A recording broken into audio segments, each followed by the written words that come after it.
Several popular acne products are getting recalled after having high levels of benzene. And they include products from Walgreens, even Proactive and La Roche-Posay. I hope I said that correctly. And those are some of the brands that are being impacted. And joining us around the table, we have Dr. Tess Mauricio, board-certified dermatologist and owner of the M Beauty Clinic. So thank you for being here. Thanks for having me. Can we start with benzene? Why can it be dangerous? Well, benzene is a known carcinogen, and it's in crude oil, and when you smoke, there's benzene.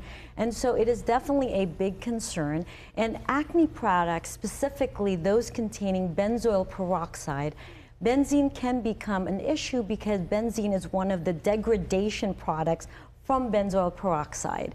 And so the FDA did basically screening for benzene, and they screened over 90 products, and 6 products turned out to have higher levels of benzene. And so they did what's called a retail recall. So it's manufacturers volunteered to remove their products off the shelf.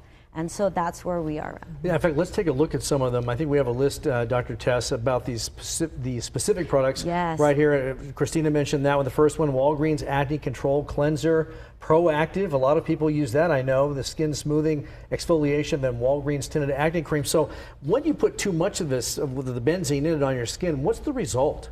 Well, you're always worried, right? But the FDA did note that even if you're using these products on a daily basis for decades, the amount of benzene that was found would still have you have a very low risk for cancer. So that's that one.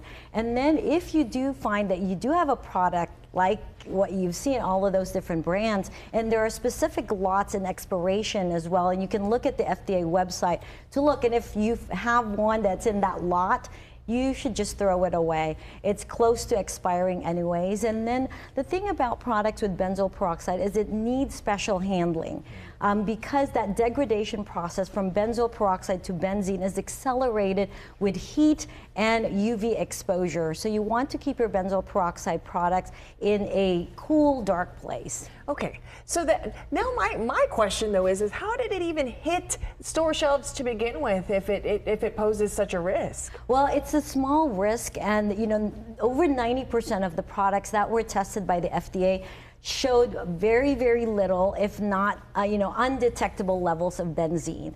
So that's reassuring, and these are over-the-counter products. And so, if you are wondering what products to use, or maybe you don't want to use benzoyl peroxide containing agents, there are a lot of different acne treatments available. And that's why you should turn to someone like yourself and other dermatologists, because they can actually guide you through this sort of, I don't call it minefield, but certainly some concerning products. Absolutely. And when you see a dermatologist, we'll put you in a regimen, we'll pick obviously the safest products for you, and also decrease the chances for potential side effects and complications. Okay, so what do you suggest? So say someone at home, they're like, oh no, I gotta throw all my stuff out. Is there anything that you recommend that they can grab that's over the counter that might be safe? Yeah, so these brands are really good brands. They're respected brands. And so if you're worried, you want to maybe look for ingredients like salicylic acid, acelaic acid, niacinamide, sulfur.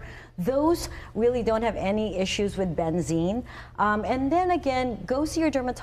We have incredible products, and then we can combine that with medical treatments, lasers, and you can get better sooner. Very quickly, how often do you see recalls like this? It's not very common, and FDA usually don't do this, but there are kind of independent agencies that do these types of testing and then alert the FDA, and then now that's what got the FDA to want to do the testing. I gotcha. All right, Dr. Tess, thank you so much for your expertise. Thanks for having me.